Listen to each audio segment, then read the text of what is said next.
I see Susan talking to someone. We need to wait or? All right. We're ready to go. Will the council please come to order as we continue our meeting from yesterday of the UIL Legislative Council on this beautiful morning, October 19th, 2020. Pursuant to our agenda, we'll now continue our annual business meeting. Old business. The council now proceeds with the old business, if there is any. Hearing none, we will proceed on to new business. The chair now recognizes Dr. Charles Brydup for presentations and the director's report. Dr. Brydup. Thank you, Chairman Rhodes, and I appreciate your great support during this past 7 months as we've dealt with this pandemic. And thanks to all of our council members for their patience as we have been as deliberate as we could be so that we wouldn't have to give corrected information. As we saw what was happening beginning on March 12th, we realized that things were going to change faster than we were ready for. So we waited deliberately so that we would give you information that we could enact. And as we've seen, as some of the college conferences have experienced, they jumped to conclusions early, and then they had to retract that and come back and had a lot of negative feedback from their constituents and their participants. So I'm thankful for our council, their wisdom, and I do appreciate the great advice we received from our senior members of this council, particularly Dr. Mark Henry and Dr. Greg Poole, along with Dr. Thomas Randall. So many of you called us and offered up information, and most of all, you offered encouragement. And for that, our staff is deeply appreciative to you, not only for your calls and your emails, but your support out in the field when people were calling to criticize because we hadn't started yet, or we hadn't started soon enough, or we had done it in a different way than they had planned. So we're appreciative of this council for the work that you do every day, not just during this weekend. I also thank our executive leadership team of Joanne Bluda, who's the first vice chair, and Robin Ryan. Dr. Ryan is the second vice chair. Each of our committee chairmen did an outstanding job yesterday. I'm really proud of Keith Bryant, Kevin Worthy, and Greg Poole for the work that they did through each of their committees, and Aaron Hood, who's not with us today. He's having back surgery, so let's keep him in our prayers. And I want to welcome again, we did this in June, but I want to say again, thanks to Marty Crawford and Ryder Warren for being on our council, along with Todd Pavelic. And Robert Dillard has been on our council before, but he's back again, replacing Jim Waller. And I'm thankful that you're with us, and sorry that we haven't had a live meeting yet so we could get you out in front and make a proper introductions, but we appreciate your contributions already to the council process. I really like the live meetings better in so many ways. I apologize that we're not able to do that this year, but we will do that soon enough. It's great to see our staff all dressed up. We miss that. I know some of you have grown beards, and I think that's pretty cool. I heard that Jim McClellan is growing a beard because he's playing Santa Claus at the elementary school. I think that's a great thing. And for those of you who have experimented with mustaches and beards and long hair, now's the time to do it. It's a 7-month hiatus on proper grooming. Our staff has relaxed and enjoyed some of that, but we're moving forward now as we enter the last stages of 2020. I want to give a shout out to Dr. Jennifer Majin, who supports us from the University of Texas at Austin. The university has provided tremendous support to the UIL. In fact, they formed us back in 1910, as you know. But let me just say this, Dr. Majin will tell you this, and she would support me on it. They do not interfere with our rulemaking process, nor do they interfere with our adjudication process. Practically speaking, they deal with us on our budget to make sure it falls in line with the accounting procedures of the university. And they also make sure that we're handling things with HR properly. So what they do is in great support. Dr. Leonard Moore, who's the vice president that oversees the auxiliary units like the UT charter schools and the UIL, I can just tell you that we get great support from the University of Texas in that manner without interference. I want to tell you that also our staff has been fabulous during this time. I bragged about Dr. Stevens, Dr. Kent, and Dr. Elza yesterday. I won't go into that again today, but you know the work that they're doing every day, trying to get things back online and working in the proper manner in which we are used to. I also want to give out a shout to Kim Carmichael, our chief of staff, and also to Daryl Beasley, who are not in my portfolio as a direct report, but they have done a tremendous job during this period of time. Kim has worked particularly with our finance department, our business department, making projections for what we are looking at for the coming year. And Daryl has worked with the state executive committee as we've had several cases already. Just in the middle of October, I think we've met about 6 times.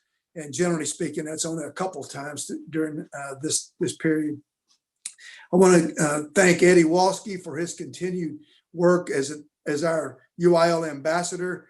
The old coach continues to have a positive face and works with our staff and with all those at our events, and we're very happy to have him on our staff. I couldn't tell you any more than what Dr. Harrison said yesterday about the work of Susan Doherty, along with Caroline Walls. But Susan is our executive assistant. She has been so helpful to me personally in getting things together, but without her, we wouldn't be having this council meeting.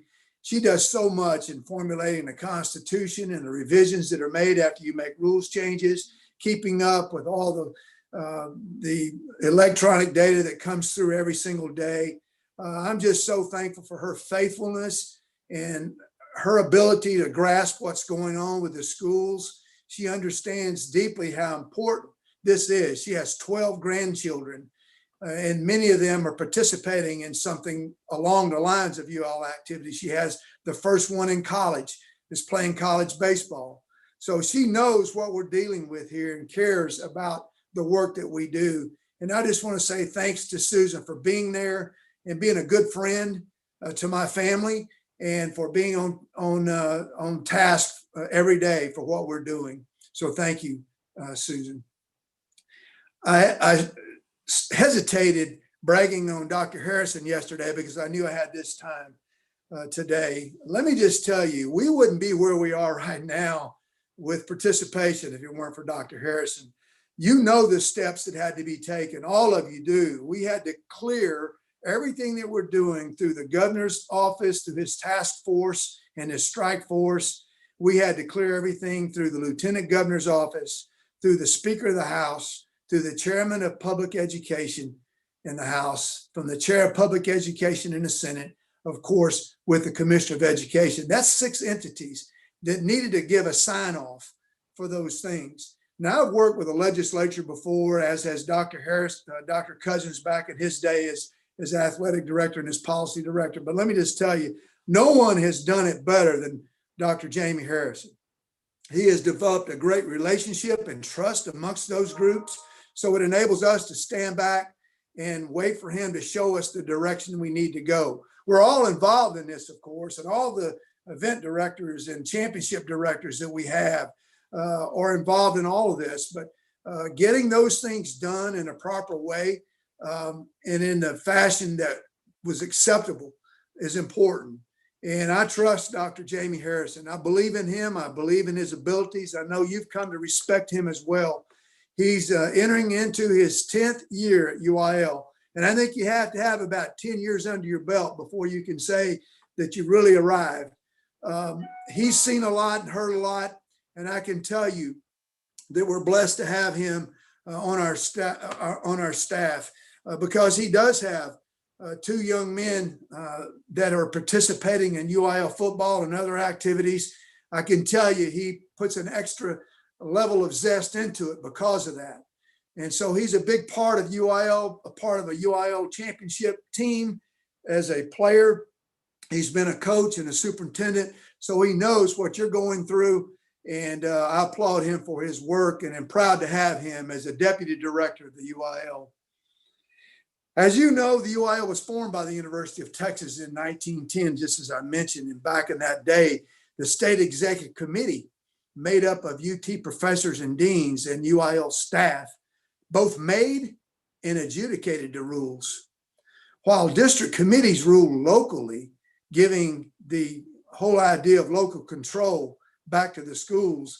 The state executive committee wielded a heavy hand in UIL business at that time. And it wasn't until about 1940 that the UIL Legislative Council was formed. And they were formed to develop rules, but then they were forced to submit them to the SEC. So 80 years ago, this august group of legislative council members was relegated to what I call junior varsity positions in the world of UIL business. However, by 1980, the university had grown tired of the adjudication process and the rulemaking process as well. And it is particularly pleasing that the university recognized the value of the wisdom and discernment of school superintendents. This 80th fall meeting is a prime example of the confidence this university, as well as the member schools, place on the rulemaking process. If we can be proud of anything, it is the processes that have been developed by this council. Each of you are part of a dynamic organization that has carried the torch for extracurricular activities that have inspired other state associations from across the country. What we do here is important. What we do here changes lives. What we do here changes communities. During these past 28 years, I've been directly involved in these council meetings. I've reported to you on an annual basis at these fall meetings, providing the UIL update. During that time, I've given you the current issues of the day, including how we're dealing with hurricanes, transfers, non-school activities, legislative matters, legal updates, sunset reviews, private schools, and homeschoolers. I've quoted John Wooden, Vince Lombardi, Leo Tolstoy, Charles Dickens, Shakespeare, Bear Bryant, Darrell Royal, Casey Stengel, as well as the Bible. I've told you stories about the guillotine, deer hunting, baseball games, and even last year I talked to you about how often we take modern conveniences for granted, such as air conditioning. But nothing has been as chilling as this global pandemic. Your work as a council provides unique opportunities for young people to test their special talents against their peers in a variety of valid contests across the state. These competitions are significant, and we found out exactly how important they are during the past 7 months when we were without them. What we learned was that educational activities generate great interest in communities. In point of fact, they do more than that. They often make our communities what they are, at least the things we like best in this thing we call community. As our schools and our educational institutions continue to come under scrutiny from elected officials and the general public, I assert to you that our activities have served as a magnet to draw students and parents back into the educational arena. Students and their parents want these activities, and many times they live for them. Many of our students would not be enrolled in school today if not for athletics or band or choir or one-act play. They come to school because they have a group who accepts them, a coach or director who cares for them, and a community to support them. Our schools give them more than contests. They give them breakfast, lunch, and love. Our schools provide a safe haven in a world of instability and unrest.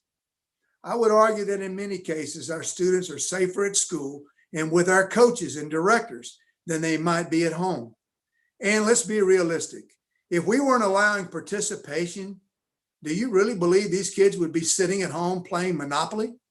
We learned late in the spring that they were forming their own games and activities without regulations or supervision.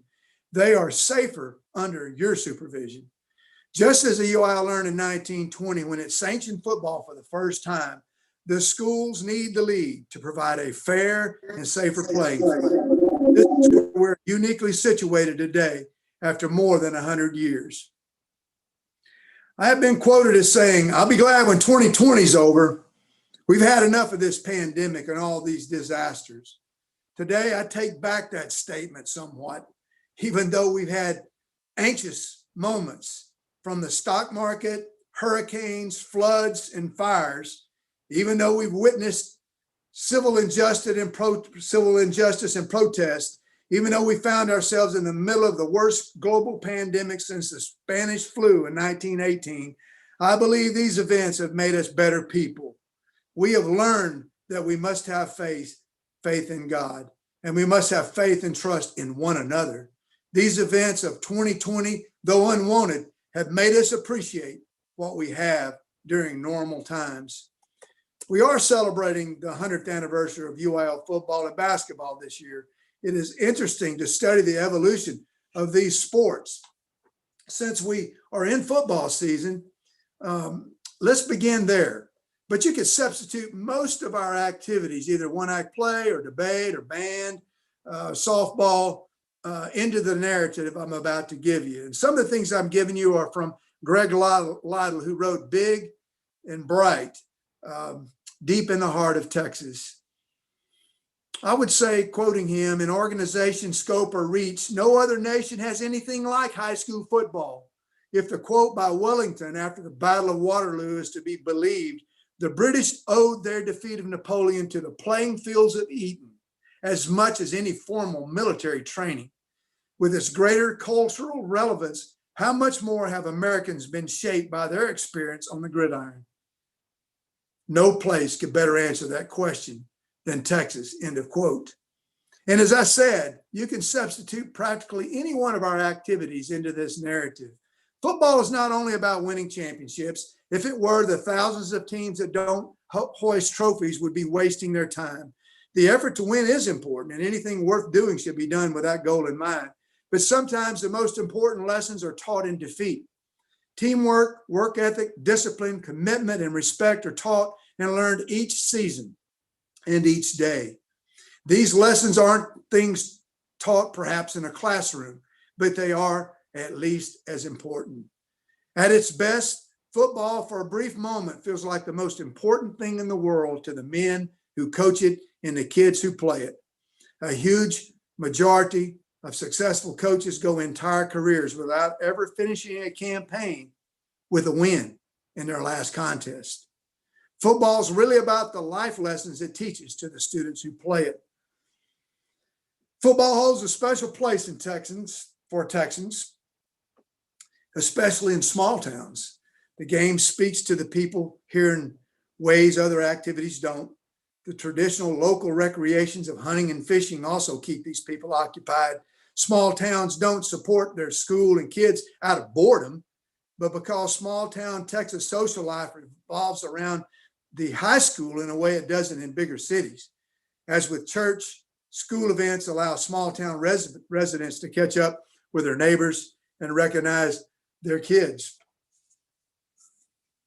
It's simply a civic duty to attend community events, and that's what we find on Friday nights. And we find that during every one of our activities that our parents and our community support. While winning, as I said earlier, is important, the real reason public schools support and sponsor football is to help build boys into men. It's true for every UIL participant. That's our philosophy, to develop better citizens. The growth comes through a process of sacrifice, teamwork, and discipline needed to fight for victories, not into victories themselves. Schools work when they offer excellent programs that excite kids. The public support from Texans for academic, non-academic programs allows these programs to thrive. These thriving programs excite students and they build life skills. Excited students apply these life skills in the classroom.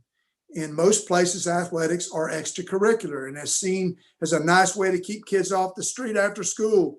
But in Texas, athletics are an integral part of the educational experience, just as algebra and English are. Coaches are viewed as professionals. and high school sports are important and coaches are valued. A 3-year study conducted by Dr. Roger Whitley at East Carolina University showed students involved with athletics are significantly more likely to graduate and have higher GPA, lower dropout rates, less truancy, and fewer discipline referrals. This mirrors the work and findings of Brydup, Cousins, and Harrison in our dissertations on the same topic at a different time. Attend a high school football practice today and you'll see differentiated instruction, small group learning centers, scaffolding, athletic engagement, hands-on learning, and independent learning. It's a special laboratory. But back in 1920, football was not nearly as ready to be reformed and under control of any group, particularly the UIL, as much as the UIL director at that time, Roy Bedichek, and others were ready to reform it. More than once, Bedichek was hanged in effigy and persecuted because he demanded that high school athletics be governed by a rigid set of eligibility rules that would ensure that only bona fide high school students be permitted to represent schools and interscholastic competitions. Those who rooted teams out of the pool halls and the honky tonks of Texas to represent their schools were loud and strong in their opposition to these rules and the enforcement of the rules. Rodney Kidd, who was the UIL athletic director at the time, said, "Those who roamed the state by recruiting and buying athletes fought bitterly against the honesty and integrity and bravery of Bedichek. It was a time when a school superintendent could not get into a high school stadium without buying a ticket, when school administrators had no say in the employment of coaches, and when some coaches cleared up to 25 to 50% of the playoff gate receipts. Then, like now, there were plenty of parasites eager to leech a good living from the efforts of high school students playing schoolyard games. Money-making ruled out educational aspects of interscholastic athletics. Bedichek envisioned an extracurricular program for not only the athletic stars, but also a broad program from the literary and academic stars. He foresaw a system of competitions growing out of the school curriculum, challenging the most talented students in other schools. That, my friends, remains our mission. We're vigilant in our support of each aspect of our competitions. While Bedichek led the charge in the early days of the league, he formed a foundation that remains intact today. I'm honored and privileged to carry the torch with you into 2021, not knowing what we face. What I do know is that every man and woman in this room today or on this Zoom call cares about the young people of Texas, not just those in their communities. Together, we can continue to provide what we believe is the greatest interscholastic competition in America. Thank you, and God bless you all.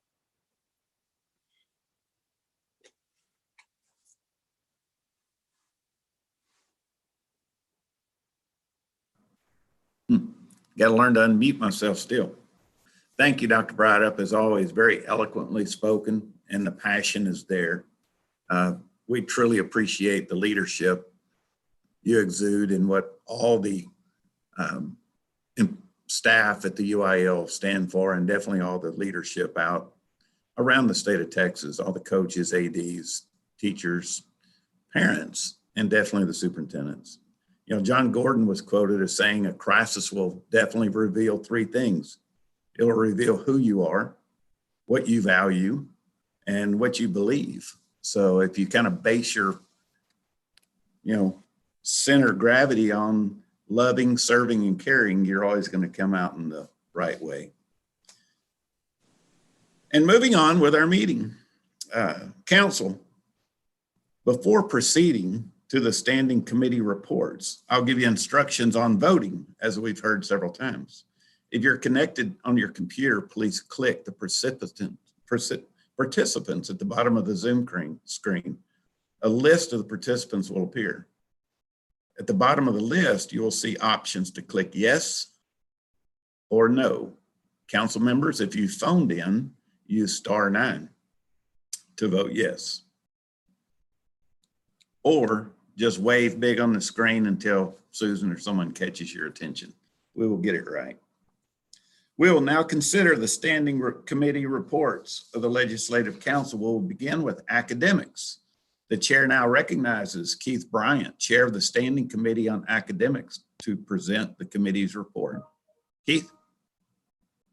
Thank you, Curtis, and good morning, council members. You know, the academic chair always has the unenviable task of following the inspirational and informative remarks from Dr. Brydup. And once again, thank you, Dr. Brydup, on behalf of all of us for what you do. My name is Keith Bryant. I am the chair of the Standing Committee on Academics and the superintendent of Lubbock Cooper ISD. I want to begin by thanking our academic committee members: Thomas Randall, Bobby Azam, Kevin Nowak, Jim McClellan, Wayne Henderson, Eric Wright, and Ryder Warren. You know, for the first time last spring, in 109 years, I believe, the state academic contest did not occur. And so as our academic staff, led by Dr. David Stevens, who's the UIL academic director, and his group of folks, led us through what none of us want to go through again. I think on looking forward, it's time to begin another streak of 109 years of state academic contests. So with that, I want to recognize Dr. David Stevens, the UIL academic director, for a staff report. Thank you, Mr. Chair. My regards to you and the academic committee members for their excellent work. Each committee member provides a healthy and thoughtful discussions on every topic that's brought forward, and that is always greatly appreciated from you. Thanks also to our UIL staff throughout the organization, but especially the guidance of our leadership. Dr. Brydup and Dr. Harrison have been a solid rock for us to cling to during the last 7 months. There are Zoom rooms full of colleagues at UIL that have also made our progress to this point possible, and it's also greatly appreciated. I want to give particular thanks to the academic staff.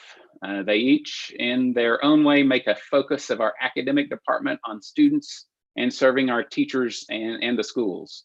The assistant academic directors lead their various areas and have never wavered through this entire pandemic of wanting to put forth something that engages the students, that helps the teachers, and supports our member schools. Jeannie Acton is our director of journalism. Lisa Parker is A+ academics and essay competitions. Jana Riggins, speech and debate activities. Paula Rodriguez, theater, and David Trussell, STEM activities.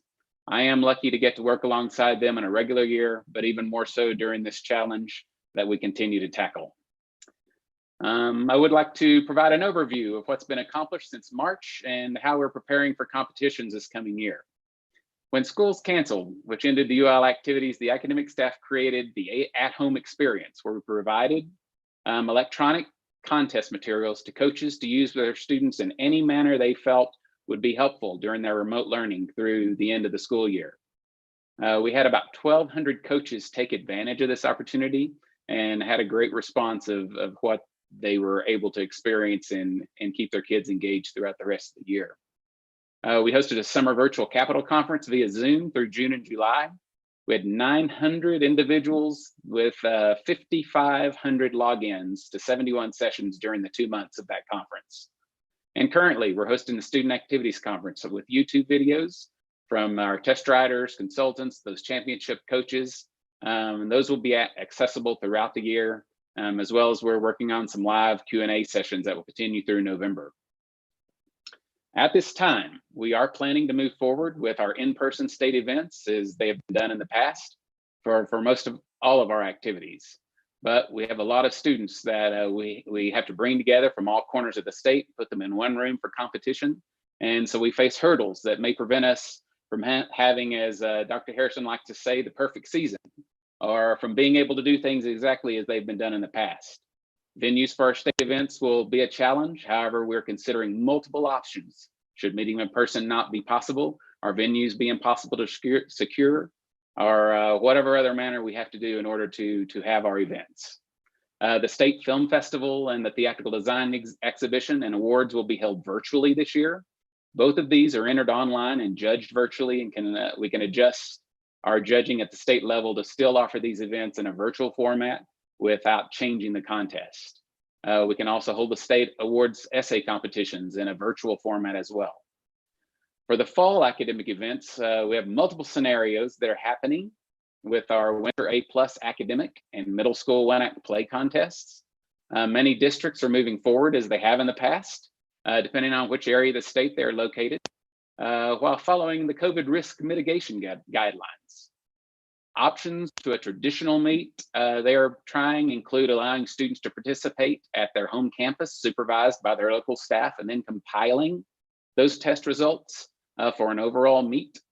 We're experimenting with one-act play rehearsals and performance schedules, as well as the awards, the critiques, to see how those might be practical adjustments that can be made so that these events can continue. Since Congress and cross-examination debate, district and region events are happening in the near future, we have offered DECs the option to hold their local contests traditionally or in a virtual format. We're searching for venues to host as we plan and hope to hold our Congress and CX state events in person at this time. We're awarding fall and spring championships in robotics. The Fall Best Championships will be conducted remotely. The spring first events are planned to move forward in person and can switch to a remote format if that is needed. At this time, we are asking districts to plan for in-person spring academic and speech meets.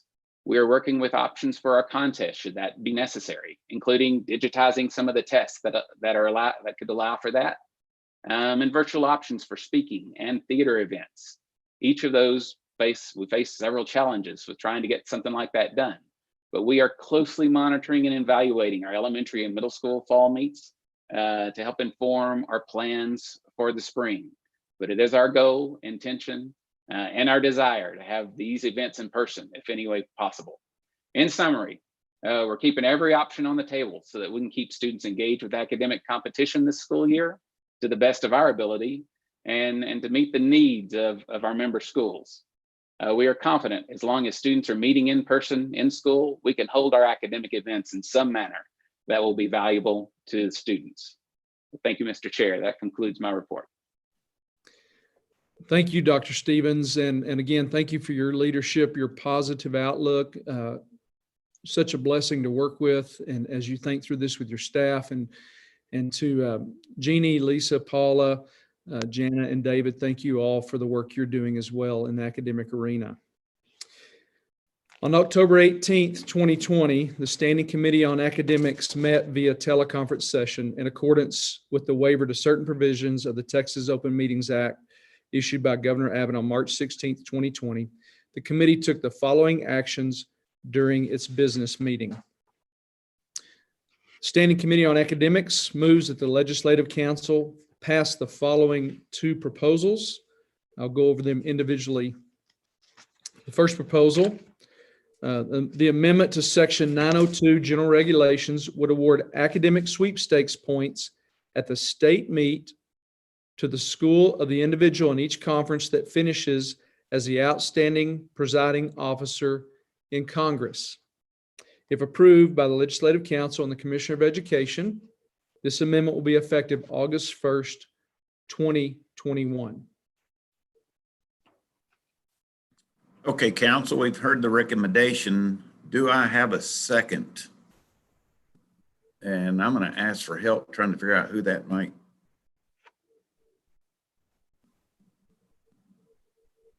Curtis, this is Eric Wright. I'll second. Okay, Eric Wright has the second. Any discussion?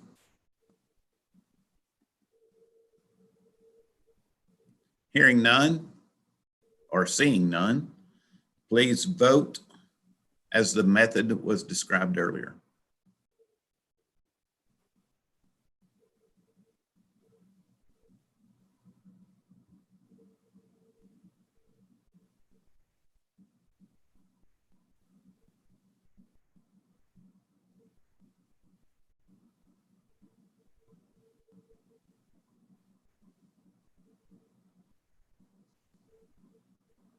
Mr. Chair, the motion passes. All right, motion passes. We'll continue. Dr. Bryant, with Thank your you. second proposal. Thank you, Mr. Chair. The second proposed amendment, this amendment to section 1466, Science 1 and 2, would change the event structure of A+ Science from the current Science 1 and Science 2 contest for grades 7 and 8 to a combined A+ Science contest that would be open to students in grades 6 through 8. If approved by the Legislative Council and the Commissioner of Education, this amendment shall be effective August 1st, 2021. Thank you, sir. There's, according to the council, do I have a second? This is Kevin Nowak. I'll second. All right, Kevin Nowak has a second. Any other discussion? Hearing none, please vote.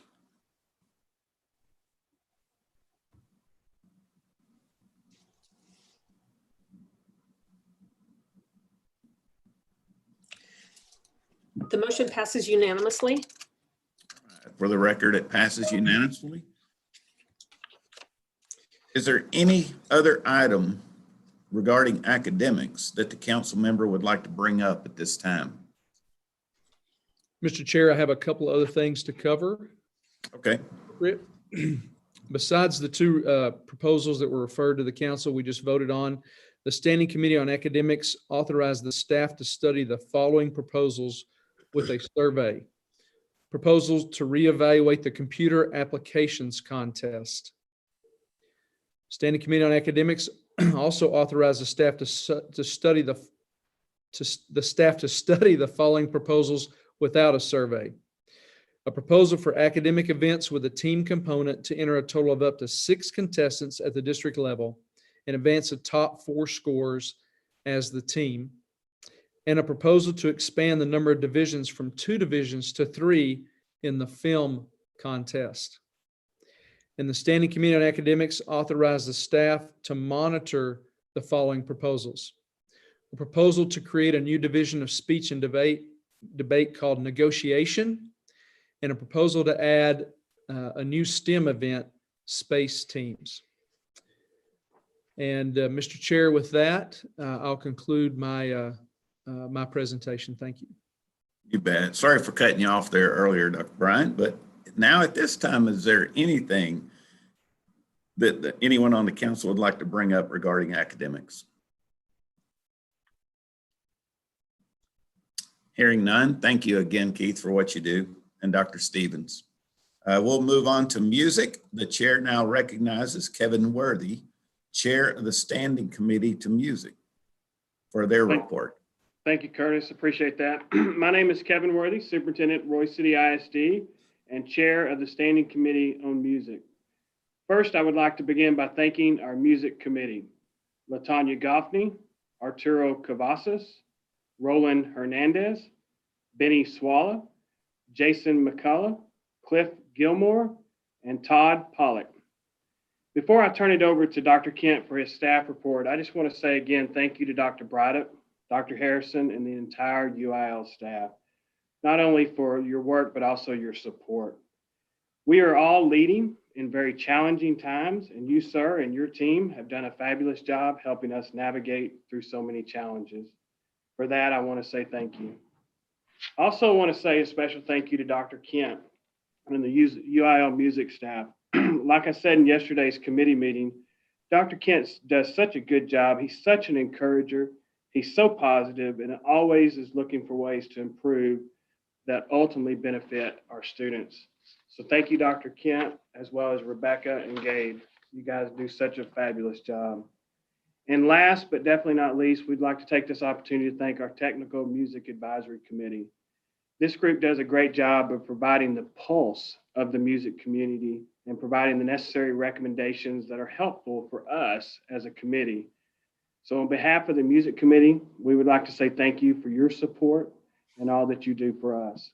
So at this time, I would like to recognize Dr. Brad Kent, UIL Music Director, for his staff report. Thank you so much, Mr. Worthy. I'd like to start by expressing my appreciation specifically to you and the rest of the music committee for your selfless service to the UIL process on behalf of kids and teachers. We could not do this without you. I'd like to say what an honor it is to be a part of the great team that we have at the UIL. And as we all know, great teams start with great leadership. And our great leadership starts with Dr. Brydup, Dr. Harrison, and Ms. Carmichael for everything that they provide for us, the infrastructure, the vision, and the leadership to make all of this possible. So thank you so much. Dr. Elza, Dr. Stevens, you provide great leadership for your departments. It's a pleasure to work alongside you, and I appreciate your friendship very much. Gabe Musella and Rebecca Kins in the music department. What can I say? I tell you, I have to pinch myself every day how fortunate I am to get to work with both of you. Gabe Musella has only been with us 2 years, starting his 3rd year. He's already made a tremendous impact on the music programs in Texas. He's leading our prescribed music list process, our sight reading committee process. And of course, he works with us to facilitate all of our events that we provide for our students. So I just want to thank him personally for all that he does. Rebecca Kins, you're the glue that keeps us all together. You're the magic behind the machine that keeps us all going. And we appreciate you very much. So Dr. Brydup asked me to give a report on our events, status of our events. So as we all know, in March, everything shut down, schools shut down. Unfortunately, we had to cancel our events, everything, music, athletics, academics. And that began a difficult journey that we've all been on. And I can tell you as a husband of a teacher and a parent of 2 teenagers, I not only see that through the UIL eyes, but I see that at my house every day. And it's been very difficult to watch that. And our mission has been to do all we can to provide those opportunities for kids. And I can tell you the music teachers across the state of Texas have worked so hard, continue to work so hard to navigate these difficult times, teaching virtually, teaching in person, every combination of those two together. Hearing their stories has been inspirational to us, and it gives us wings every day to do all we can to support you, to provide our activities. So thank you to all the music teachers for all that you're doing right now to provide opportunities for kids in our state. So as you know, after the spring was officially canceled for the entire state, we pivoted very quickly to planning for our fall events. And in music, that's marching band. That's our big fall showcase event. And that starts in the summer. It works fairly closely along the same timelines as football. So we quickly pivoted to planning for this year in April and May. And thanks largely to the efforts of Dr. Harrison in coordinating communication between the governor's office and TEA, we were able to come up with a flight plan, if you will, for our programs to allow those opportunities to continue starting this fall. And we know that every plan has its challenges, and certainly right now, those challenges are real. We fully expect that we will continue to have to pivot with our plans, but we're going to make every effort we can, again, keep our eye on the ball, and the ball is providing opportunities for kids and teachers to participate in our activities. So our marching band plan has been essentially delayed by 6 weeks, the competitive season delayed by 6 weeks. Marching band state championships are typically held in the first Monday, Tuesday, Wednesday in November. We moved those championships 6 weeks later, essentially a parallel move with 5A and 6A football. We were hopeful that that would also help buy the schools some time to plan and still participate in the events if they can. Many of our schools have started staggered schedules. Some of them are still facing challenges with starting up with in-person learning right now. So the marching band championships will be held in December. The military state championship will be held on December 9th at Pine Tree High School in Longview. We're very excited about that event that you approved just last year. And the open class championships will be held on Monday and Tuesday, December 14th and 15th in the Alamo Dome. We just did a site visit last week at the Alamo Dome. I was very impressed with the protocols that they have in place. They tell us that they've had a successful opening in that venue with the UT San Antonio football season. And we felt very good about that visit. And we expect that we will be able to integrate our protocols with the Alamo Dome's protocols and provide that event for our marching bands in December. Moving into the spring, as Dr. Stevens said earlier, same with the music events. We are planning to have our events in person as scheduled. With that being said, we're going to work and take every effort we can to pivot and adjust those events on an as needed basis. We provide as much local control as you know with how to put on music events. Each region executive committee, along with the region executive secretaries, are right now working on how we can adjust the structure of a lot of our events. We're looking at possibly bringing judges to the students rather than vice versa, dividing up our events, more zoning efforts to make those events possible. And I speak largely about our solo and small ensemble contests, our concert and sight reading evaluations, and our mariachi events. Most people think marching band is the largest event we have, and actually it's concert and sight reading, because that event serves over 300,000 students annually in both middle schools and high schools, in bands, choirs, and orchestras. And those events are held in your performing arts centers, in your auditoriums, in your band halls, in your choir rooms, in your orchestra rooms across the state. And so we appreciate your willingness to do everything you can to assist us with hosting those events. We are looking into as many options as possible. For us, a virtual option, one of our most significant challenges with that is the copyright aspect. When we're dealing with music, we have to consider the copyright owners, the intellectual property owners, if you will, and securing permission and how that would look. But I want to let you know that we are looking into those possibilities, with our primary goal being able to find a way to have music events in person. And so again, as Dr. Harrison has said, it's not a perfect plan. There's nothing about anything, I think, this year that's going to be perfect, but I'm certainly hopeful that we're going to be able to get our events in. I believe that we're going to be able to provide these opportunities.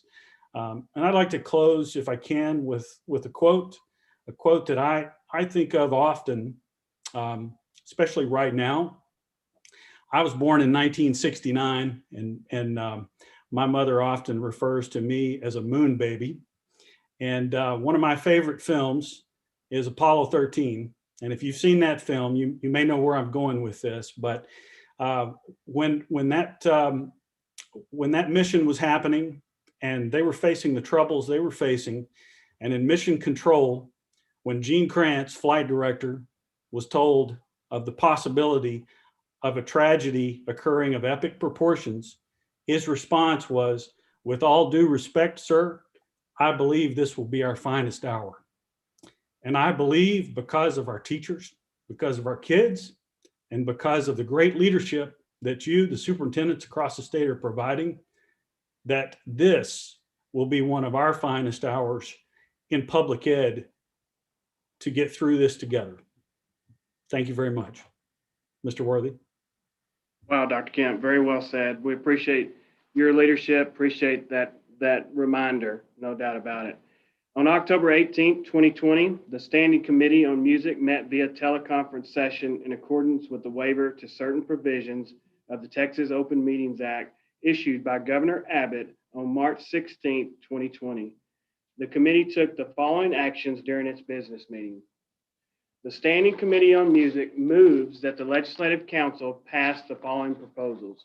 And we have two proposals, but we have two others that we'll present to you in just a little bit. So the first one, proposal number 1, this amendment to the annual reference to section 1115 State Mariachi Festival would increase the number of judges for all mariachis at the region contest from 1 to 3. Send all mariachis to one of 5 regional sites, and allow only traditional mariachis to advance the state. If approved by the Legislative Council and the Commissioner of Education, this amendment shall be effective August 1st, 2021. Thank you, Mr. Chair. Do I have a second for that motion? Chairman Thomas Randall, I second. All right, Thomas Randall with the second. Any other discussion? Hearing none or seeing none, please vote at this time.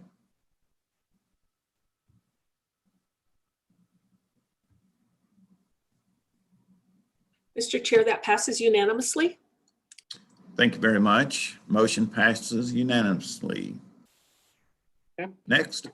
Proposal number 2, the Standing Committee on Music moves that the Legislative Council pass the following proposal.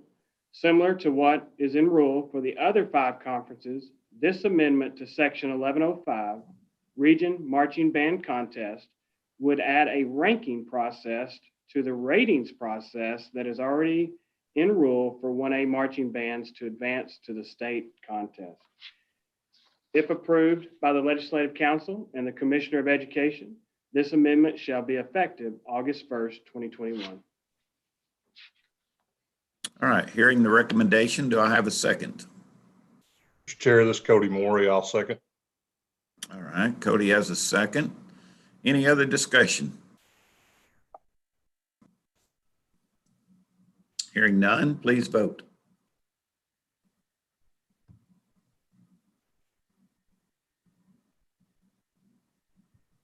Mr. Chair, this proposal passes unanimously. All right. Unanimous proposal pass. Next with your pilots. Thank you, Curtis. The next one, I do think we need to take a vote on.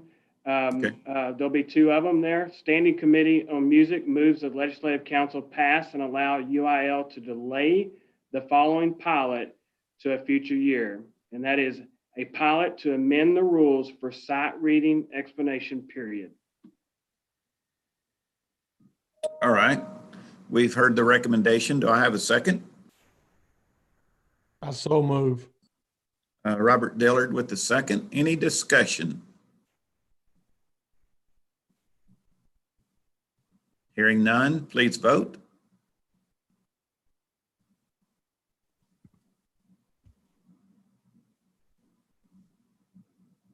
Mr. Chair, this proposal passes unanimously. All right, pilot A passes. Pilot B. Okay, the Standing Committee on Music moves the Legislative Council pass and allow UIL to delay the following pilot to a future year, and that is a pilot for state chamber music contest. Thank you for that recommendation. Do I have a second? This is Jason McCullough, I second. All right, Jason McCullough with a second. Any discussion? Mr. Chairman, Yes. Mark Henry, Cy-Fair ISD, and I was going to wait until we hit water polo during athletics, but I think both of these pilots fall into the same area as water polo, and I would just like some assurance that we're going to pick these up after this 1-year delay. All 3 of these that I have looked at so far.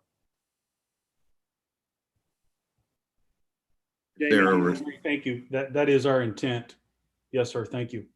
It's our intent with all of them, including the athletics one, water polo that you mentioned, Dr. Henry. Our intent is to absolutely, we aren't shelving these. We're just pressing pause for a little more prep time.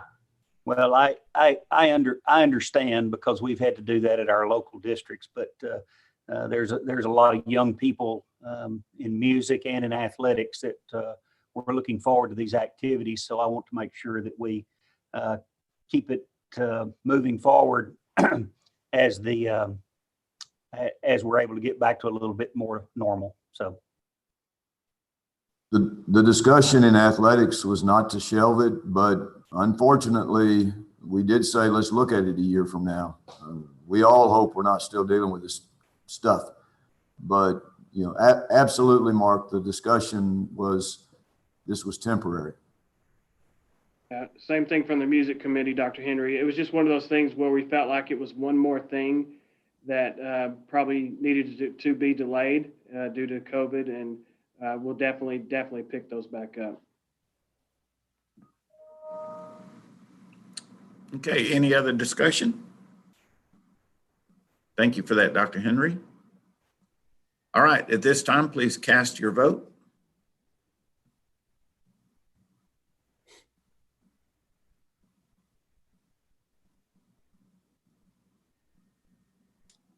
Mr. Chair, this proposal passes unanimously as well. All right, passes unanimously, and they will be looked at in the future.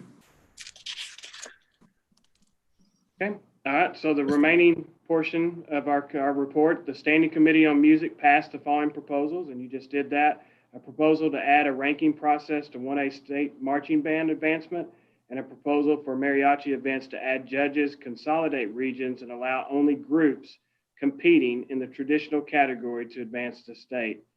The Standing Committee on Music authorized the UIL staff to consider the following proposals under the COVID resolution. A proposal due to COVID-19 to change the formula used to determine how many bands advance to the state marching band contest for current school year. And also a proposal due to COVID-19 to adjust the minimum requirements for concert and sight reading evaluation for the current school year. Also, the Standing Committee on Music authorized the UIL staff to consider the following proposal under the COVID resolution after surveying the 2A, 4A, and 6A superintendents. This proposal, due to COVID-19, is to hold the state marching band contest for all conferences in the year 21-22 school year. And last, the Standing Committee on Music authorized the staff to monitor the following proposals. A proposal to change how prescribed music list committee members and sight reading committee members are determined. Also, a proposal to create an ad hoc committee to address diversity, inclusion, equity on the choir prescribed music list. A proposal to eliminate the requirement for 5A and 6A schools to enter a varsity mixed choir in concert and sight reading evaluation, and a proposal to reduce the required sight reading level for sub non-varsity bands. And we've authorized the staff to monitor those 4 proposals. Mr. Chair, that concludes our Music Committee report. Thank you, Kevin, for a great job, and thanks also to Dr. Kent and his staff. Any other item regarding music that the council might want to bring up at this time?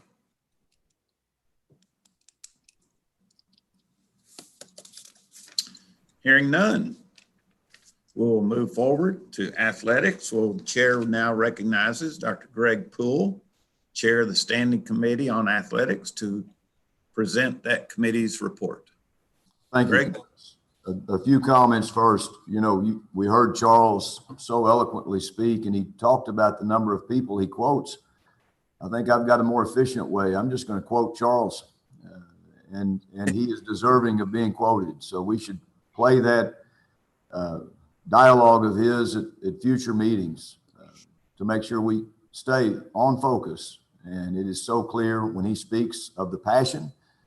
And I've got to say, Dr. Kent, you stirred me as well, because there is no doubt, and we've all experienced it, these are some of the most difficult times, and yet I've always felt that the most difficult times can also be defining moments. And I know for a fact, people like Curtis, and I'm sure there's many others, but I've seen it firsthand, Mark Henry and Thomas Randall making decisions while others around are not all making the same decisions, that are absolutely focused on kids, even though there's the risk that is a bigger risk than we've ever experienced of life and death. And yet we are absolutely throughout the state, and I'm so proud of this, and with the UIL, continuing to focus on the one thing, not politics, but the one thing we always should, and that's kids and what's right for kids. And I do believe this is a defining moment for all of us, and I'm very proud to be on this team. With that, my name is Greg Poole, Superintendent of Barbers Hill ISD and Chair of the Standing Committee on Athletics. I would like to begin by thanking our athletic committee members, Curtis Rhodes, James Brewer, Robin Ryan, Cody Morey. And I want to say this about Cody. He wrote a book I found out yesterday called Deep Routes. And if you didn't know this, Cody's a football coach. And I do believe that gives him a little extra perspective that the rest of us that don't coach now don't have. And I am purchasing each one of the legislative council members a book just in honor of Cody's accomplishments. So I'll be sending that in the mail, and we appreciate Cody and all he does. And Susan Bond is also a committee member, Richard Kilgore, and Robert Dillard. At this time, I would also like to recognize Dr. Susan Elza, and she said some nice things about me last time that probably mostly were not true, but I want to share some of that now with her. Charles mentioned yesterday, I've been on the committee for 12 years. It doesn't seem that long, but I have to confess that when I started to envision a female in the role that Susan is in was just not something that I envisioned. Not that I had anything against it. It's just I didn't have a broad enough perspective. And the reality is that Susan has done an outstanding, tremendous job, and she is a trailblazer. I don't think she wants to be talked of in that way, but she is. And, you know, when you're a trailblazer, there's extra pressure. And I'm even prouder of Susan because of that extra pressure and the way that she's achieved. And really the gender is just secondary. The leadership is the primary trait. And so with that, Susan, I'll give you this opportunity to recognize your staff. Well, thank you, Dr. Poole. You know, it's very rare that I'm at a loss for words, but very kind. You're right. I don't want to be looked at as a trailblazer. I just want to be helpful and lead on behalf of kids. Thank you also to our athletic committee. You know, we are faced with some very challenging conversations, and you guys are steadfast through this and very supportive of the mission of UIL, and appreciate each and every one of you. I do have to comment that I did comment to Dr. Poole today. Did y'all notice he has on a tie? I mean, that's something I don't typically see. But great job, and thank you. I'm not sure that was a compliment, but it was. It was. You know, I kind of want to go in order, and I want to start with Dr. Braddock, Dr. Harrison, and Ms. Carmichael. Those are our leaders at UIL, and we couldn't all be any different. And I mean, from every piece of leadership that we have in UIL, but what we have grown to become is leaders that accent each other. Dr. Braddock, he just carries the torch for all of us, and Ms. Carmichael is just such a steadfast, you know, keep it calm type leader. And then there's Jamie, and Jamie brings a whole nother element to it. And my internet is a little bit unstable. Hopefully we can hang in there. And I told Dr. Harrison to hop in if we couldn't. But Dr. Harrison has been, you know, he has a leadership style that's unique to him, and he's made it really easy to follow him through this pandemic. And we need that support. We need people to push us. We need people to keep it real, but we also need people to keep it light. And he does a great job of that in challenging us to get better on each and every day for schools.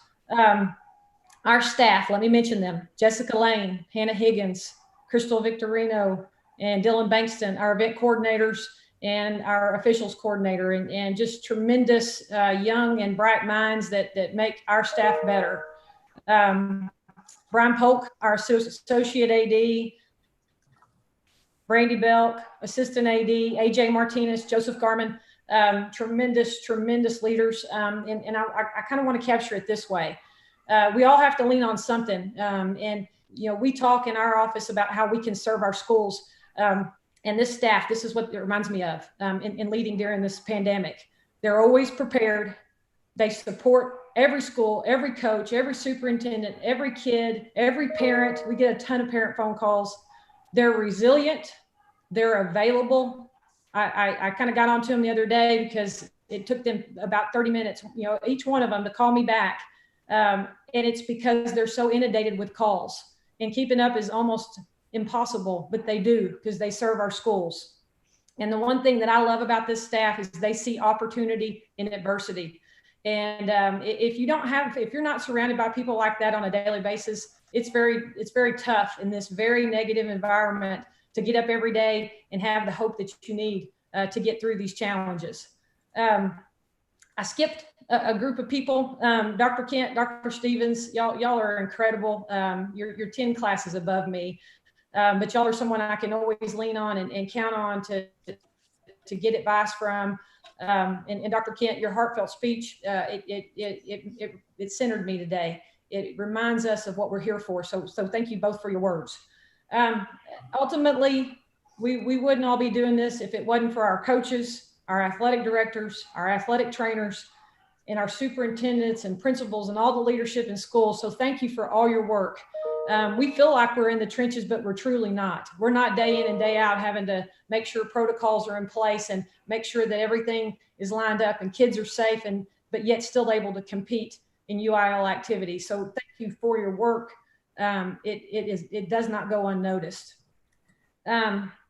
Let's talk about our activities and where we're at. And I talked about it last year. Yesterday in our athletic committee, but just an overview for those of y'all that did not hear on our council. March through June, I think we were all very apprehensive that we were going to be able to start even strength and conditioning in June. But I can tell you that this athletic staff and all the staff in UIL was very hopeful and stayed very driven to every plan that we put out there. And maybe some of them didn't come together in the spring, but the one in the summer did. And we got to strength and conditioning. And then, we had a rough July in this state with the COVID cases increasing, and everybody was like, there is no way we're going to be able to start seasons. But that was never the conversation in UIL. It was, how can we start seasons? And, Dr. Harrison was very key. Because it's not just about athletics, it's about academics, it's about music. And he allowed us the autonomy to put plans together, but guided those plans. And ultimately, him and Dr. Braddock made the decision for us to roll out those plans. And here we are, y'all. We're in October, and we're coming to the end of some of our seasons. He said it, we all said it. Y'all can tell how much we respect Dr. Harrison's work. It's not perfect, but you know what? We celebrate the fact that kids are participating in UIL activities. Just to update, 1 through 4A, 1 through 6A in team tennis, their seasons culminate October 24th, next Saturday, and we go into the postseason.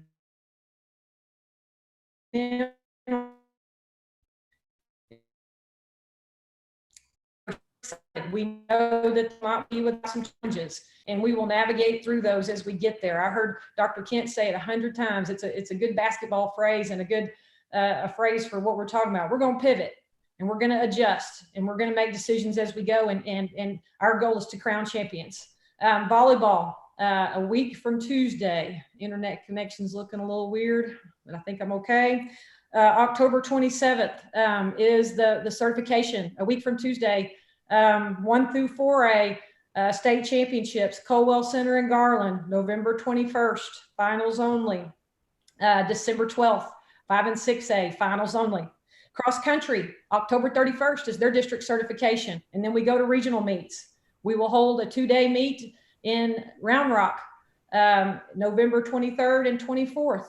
We've adjusted through the help of our coaches associations, the qualifying structure for that sport, to keep kids safe and to keep the volumes down. Had a ton of support for that. And we look forward to crowning champions in November. Football, golly, can you believe we're in week 9 for 1 through 4A? It's unbelievable. And it's not been without its fair share of challenges for all these sports. We will crown champions in December for 1 through 4A, and we will crown champions in January for 5 and 6A in football. If you hadn't heard, guess what starts this week? Girls basketball on October 21st.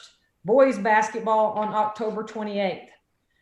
Swim and dive, they're going actively right now. Their state championship, the goal is February.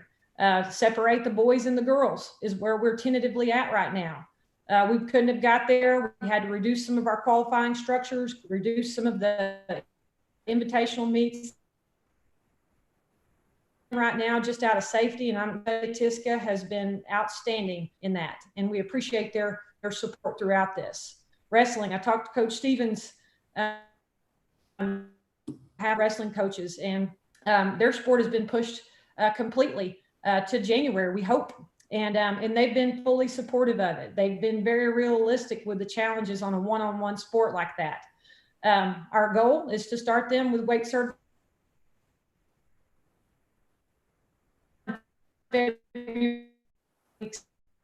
We're going to decisions, make decisions too late. November 30th, here we come. The Soccer Coaches Association had asked us to wait until December on their soccer tournaments. Excuse me.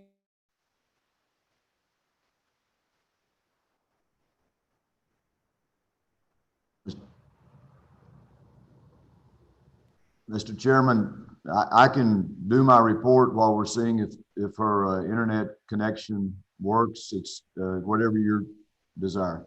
I'm back. All right. Are y'all there? We're Are here. y'all here, Greg? I can't really see everybody. No, that's all right. And Okay, if we lose you for a while, I'll go ahead and do the report, Susan. Yeah, sure. I'll give you 30 seconds or whatever, but. Yeah, I'm almost finished. Soccer decisions are coming in November on the tournaments. Softball and baseball have requested that we wait until December to make those decisions. We feel positive that tournaments will come. We just probably will be reduced in numbers. Track, tennis, golf, information will be coming on those. And that's it in a nutshell. Y'all can tell we have plans on the ground. We'll adjust as we need to.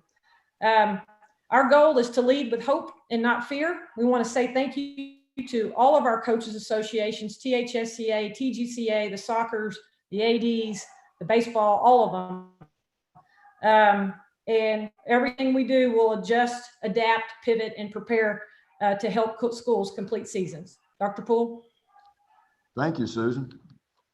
I've made the comment before, if you like decision makings, you're in paradise right now. And, for the record, Barbers Hill's been in school with 90% for 9 weeks. We've not had a single significant medical related issue for children.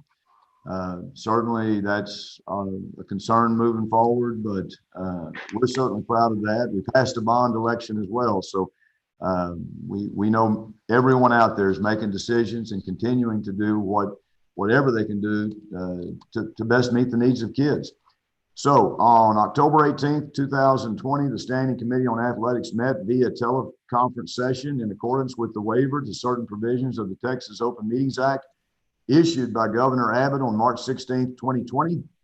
The committee took the following actions during its business meeting, and that you've already heard Mark Henry refer to it, and that is a proposal to, to delay. So let me back up. We are moving, let's see here, hold on, I got to read it the right way. My apologies, Mr. Chairman. Let's see. We are asking to pass the following proposal, and that would be to allow UIL to delay the following pilot for 1 year, and that would be the proposal to add water polo as a sanctioned activity. So, Mr. Chairman, we are moving that we delay for 1 year the following pilot, and that is water polo as a sanctioned activity. Okay, you've heard the recommendation. Do I have a second? Robin Ryan, second. Robin Ryan with a second. Any discussion?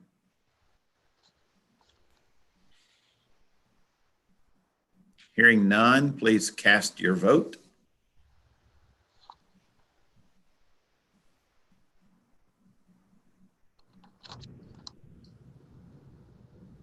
Mr. Chair, that proposal passes. All right, we got a pass on that proposal. Dr. Poole? Yes, the Standing Committee on Athletics authorized the staff to study the following proposal. A proposal to add a 2-week period before the regular baseball season for pitchers and catchers to work on fundamentals.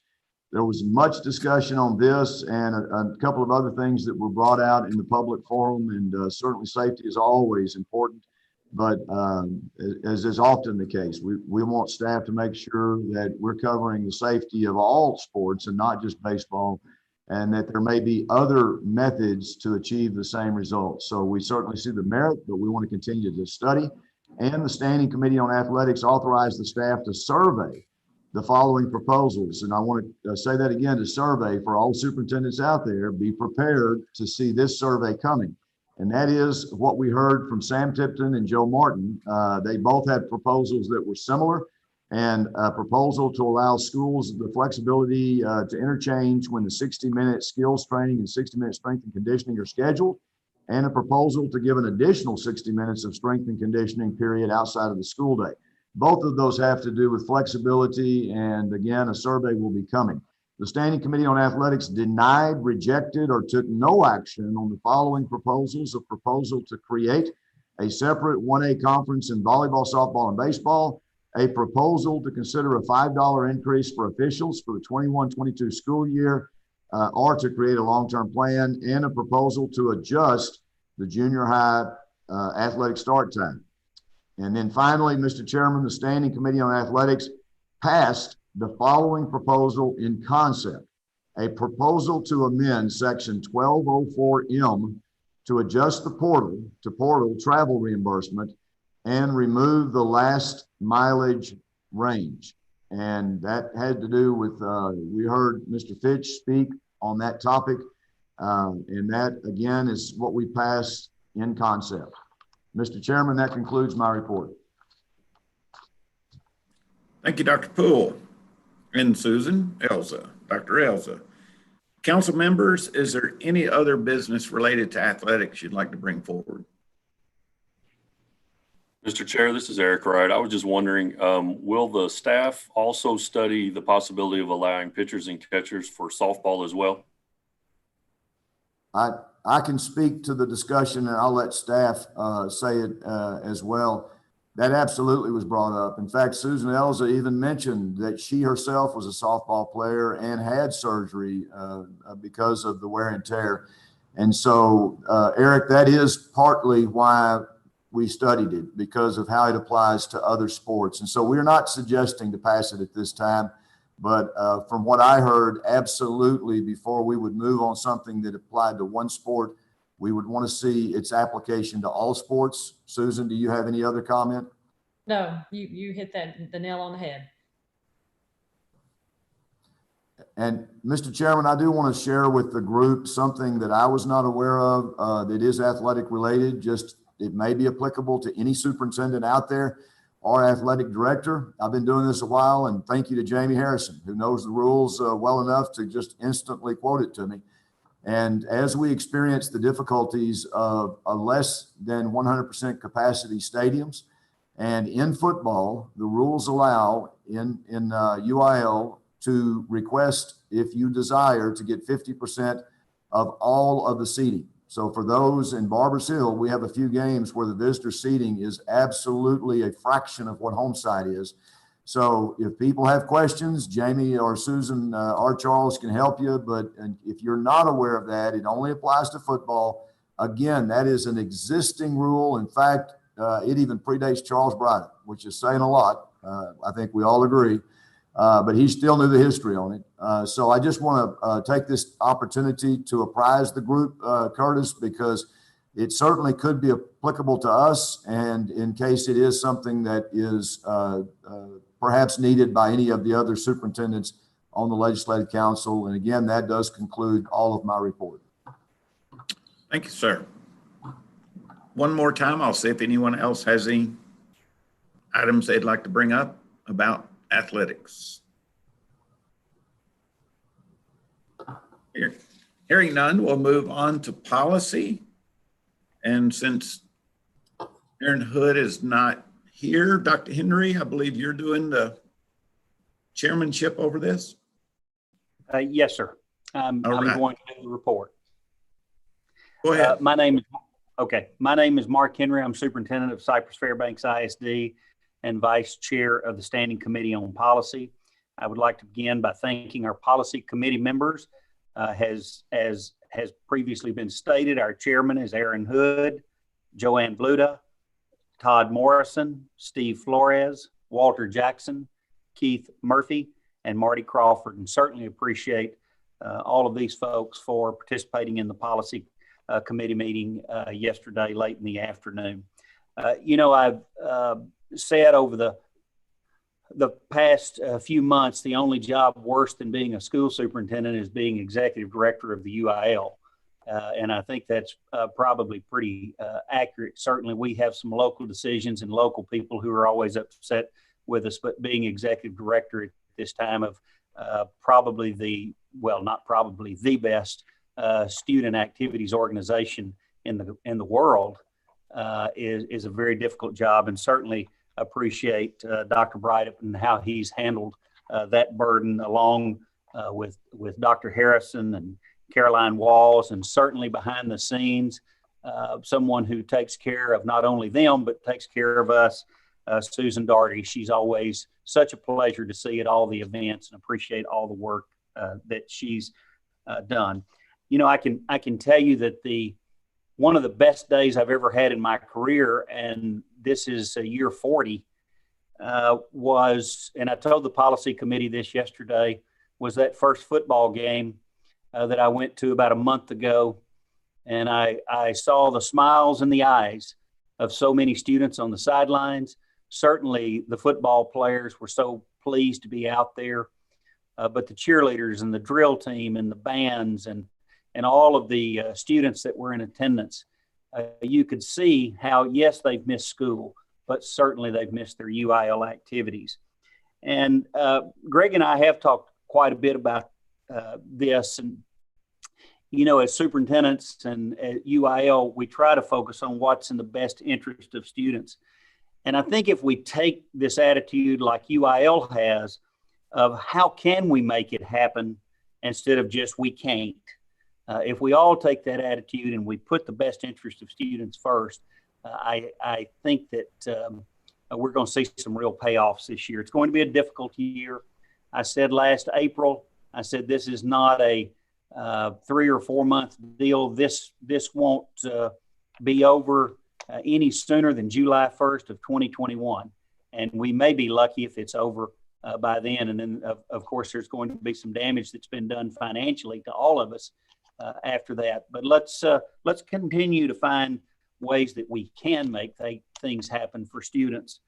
You know, you only get one shot at UIL activities, and they are some of the best memories that I have in my life. And I know many of you feel the same way, or you wouldn't be serving on this council. So whether it's music, academics, or athletics, or any other activity that we sponsor, it is important because it's important to students. At this time, I'd like to recognize Dr. Jamie Harrison, UIL Deputy Director, for a staff report. Thank you, Dr. Henry. I would like to give you guys a fairly thorough report of where we have come from, where we've gotten to, and what we anticipate on the horizon. But as other staff members have done, would like to start with some recognitions. You know, this has been a challenging year in so many ways, as all of you know. And Kim Carmichael in our office, several others have mentioned her, has been absolutely integral in helping us navigate through internal office structures and how we're going to handle it inside the building. You guys know us for all of what we do that is very forward facing, but to make that happen, our internal structures have to be in place. Like school districts, we are facing very challenging financial times at UIL, and Kim is doing a phenomenal job of helping navigate us through that. Daryl Beasley, who many of you know from his many years in the athletics department, is now working closely with the state executive committee and helping to process allegations of rules violations and helping to answer questions. And when you throw in virus risk mitigation guidelines, you can only imagine the types of emails and allegations that are coming in, and every single one of those gets addressed. And Daryl is the one who addresses those with schools, and has done so in a tremendous way, making sure that schools know that we're aware of what they're working with. We just need a little feedback from them on how they're handling it. So really appreciate the job Daryl is doing. Much like Daryl, who's having to conduct business in a way that we've never conducted business, Nikita Guillory in the waiver department, as we have students moving with the unemployment rate and mobility rate increasing in some areas, the waiver department has been stretched very thin, as you can imagine, and doing all of that in a way that we've never done it before. Nikita's done a great job of getting those waivers processed, and continuing to find ways, identify ways to improve that process and expedite it. Still have a ways to go. We always recognize there's room for improvement, but we greatly appreciate our waiver department and Nikita for the work that she's done. The creative thinking that come from the combination of Kevin Jones and Mark Cousins is not something that you guys get to see directly very often, or the public gets to see very often. But it's difficult for me to describe some of the off the wall thinking that I've thrown at them and then asked them to really think through. Yesterday, Dr. Poole mentioned, and on a conversation with me, he mentioned when you're faced with the option of A or B, he likes to find option C. We like to do that as well. And the brains behind that operation oftentimes are Kevin Jones and Mark Cousins. I'll lay out some scenarios for them, and then trying to sort through all of the layers of complexity and produce a policy that will actually work takes a lot of effort, a lot of creative thinking, and a lot of intelligence. And both of those guys have all of that in spades. Our competition directors, competition department directors, Dr. Elza, Dr. Kent, Dr. Stevens, there's been a lot of great things said about them over the last 2 days. So I will echo all of that and simply say, when you ask somebody to put together a plan that is different than we've ever asked them to put together, that involves challenges that they've never seen before, and then 3 days later ask them to throw that plan in the trash and start over with a whole new set of challenges that comes along with new information when you're weeding through the times of the pandemic. They have never gotten, I'm not going to say they've never gotten frustrated. They certainly have never gotten to a point where they've quit. At every time they get it, they get to work. We had, just as one example, we had a lengthy Zoom call on Saturday, July 4th, when very few people were working. We had laptops in our lap and we're cranking out plans because we were getting ready to release to you guys what we were going to do to get our competitive seasons underway. So what tremendous leadership those three have shown in each of their fields. And I greatly appreciate their patience with me, as at times, Dr. Elza mentioned it, I throw challenges their way that aren't terribly fair, and they respond in a positive way every single time. And then finally, Caroline Walls and Arlo Flores helping all of these meetings, council meetings, state executive committee meetings. There's so much work behind the scenes to make these happen in such a positive way, and they're the ones chiefly involved with that, along with Susan Doherty. So those three are a great team in making all of these things happen. So one of the proposals that Dr. Henry will be presenting to the council is extending the resolution that you guys passed in June. So I mentioned this to the policy committee yesterday. When we posted that resolution in May for your consideration in June, we were dealing with May information. October information is very different than May information. And so when we originally posted that, you guys approved it with an expiration date of September 1st. Well, quite clearly, we are going to continue to have to be prepared to pivot when necessary to make things work. So we are bringing that resolution back to the council, asking you to approve it through August 1st.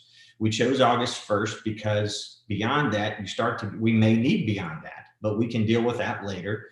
And that really starts getting into the 21-22 school year. But it is a very reasonable possibility that some activities may be pushed or delayed on into July. I don't think anybody wants to see us cancel seasons or stop playoffs again, like we had to do this past year. And so having that additional flexibility will be very, very integral to make sure we can complete these seasons. And I do have a few examples for you of how we've utilized that resolution already. Starting in the summer, giving coaches extra time with kids to try to allow kids to get back in shape, to reacclimate, and to make up for some missed time. That extra time, I think, was critical to making sure our kids were prepared to enter into competition as we began this school year. We offered schools flexibility on pre-participation physicals at a time when getting into a doctor was difficult and even scary for some people. We adjusted the eligibility requirements, academic eligibility requirements for the first 6 weeks of school, recognizing the challenges that schools and students faced last spring. That extra time we gave in the summer, we continued that model as we started the school year, giving an extra hour of strength and conditioning after school, again, focusing on trying to give some makeup time for skill development during the athletic period.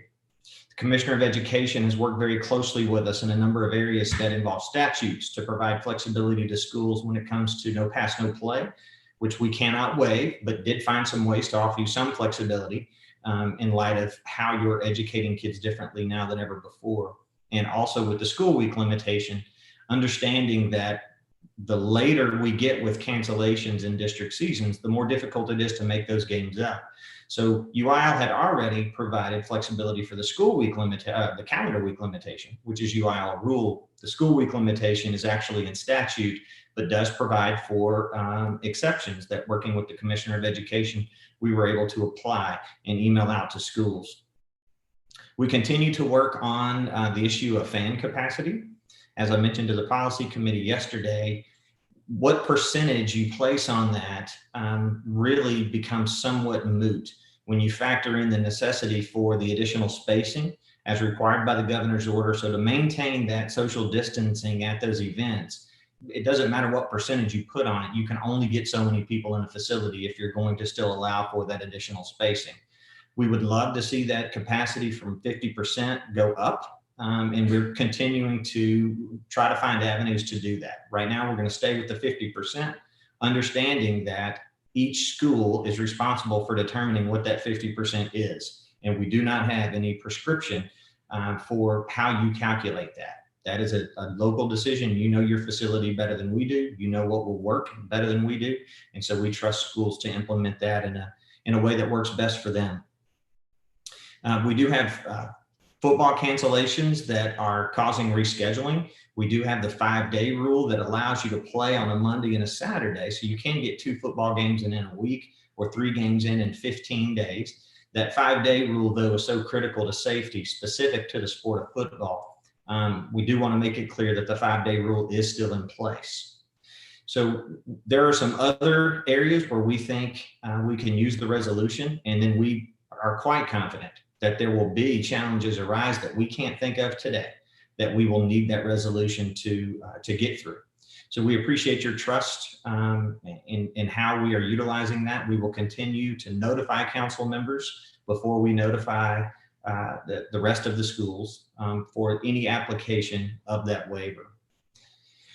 We're at a really good point considering nobody likes to see games postponed or canceled.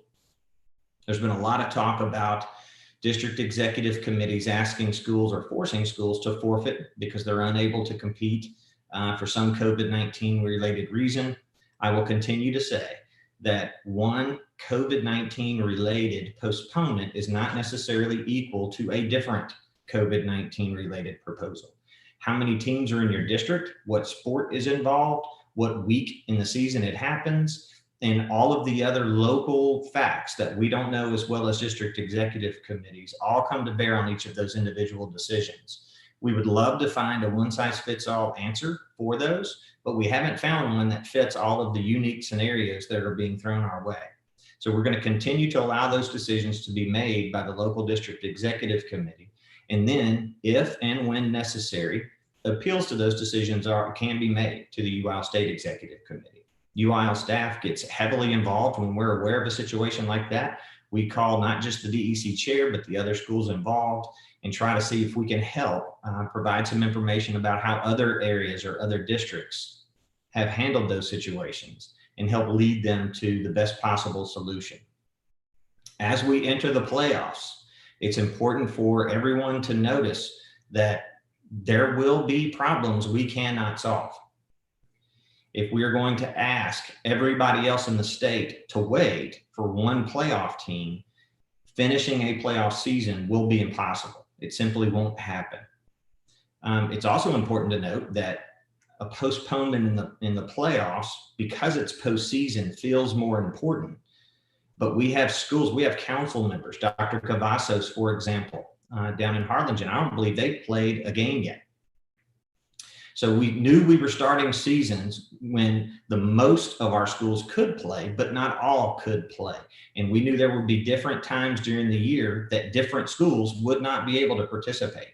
But if the alternative is not playing, We believe what we're doing right now, providing the opportunity for students to get these lifelong memories, to have these experiences that will last forever, is absolutely critical.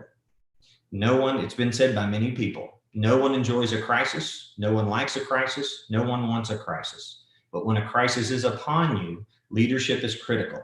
And we believe no matter what challenges come our way, we will find a way to provide these opportunities to our kids. Our staff is committed to that. Dr. Braddock, who has provided excellent leadership throughout this pandemic, will accept nothing less from us than a can-do, possibility thinking attitude that no matter what comes our way, we will find a way to complete these seasons. Your leadership, your feedback is critical in that, so we thank you for all of that along the way. Mr. Chairman, I turn it back over to you. Thank you, Dr. Harrison. And just as a little warning, much like my personal and professional life, my internet connection's a little unstable right now. So if I lose you, I apologize, and someone can take over for me. You heard Dr. Harrison talk about the proposal that that I will be making to the Legislative Council as a whole, and it just extends what we approved last spring. I'm going to read just a little bit of it. Whereas the Legislative Council believes the public purposes described in this resolution are fulfilled by making certain delegations to the Executive Director and his designees as prescribed more fully herein to effectively and efficiently address the ever-changing nature of this complete disruption of normal operations of UIL in the best interest of students and communities at large. And so the Policy Committee recommends that this resolution remain in effect until rescinded by Legislative Council action at a duly called meeting or until August 1st, 2021. Thank you, Dr. Henry. You've heard the recommendation. Is there a second? Marty Crawford, second. Tyler. Okay, Marty Crawford seconds. Any discussion?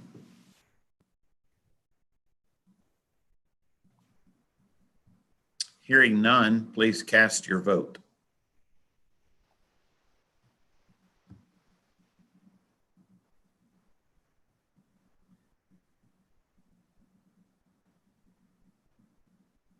Mr. Chair, this proposal passes. All right. That proposal has passed. Dr. Henry?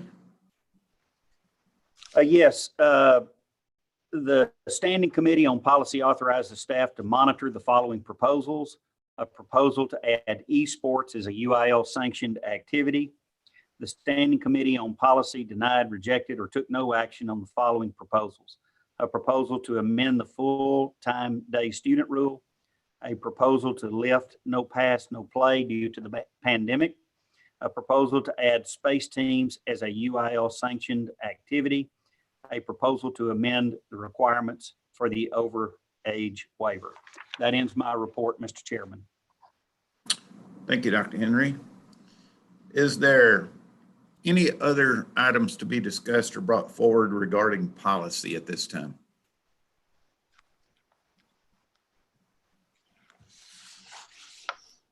Hearing none, we will move on. Get my right page.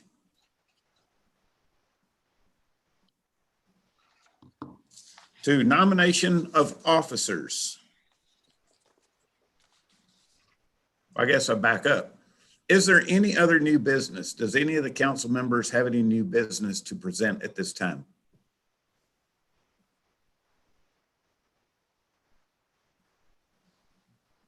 Hearing none, we'll move to nomination of officers.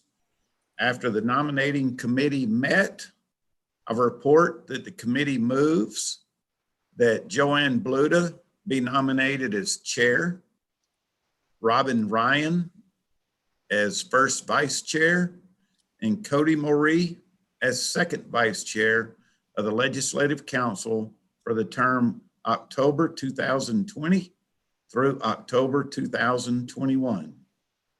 Do I have a second? Second, Mark Henry. Second by Mark Henry. I'll ask, any discussion? Uh, All in favor, say aye or vote. Thumbs up.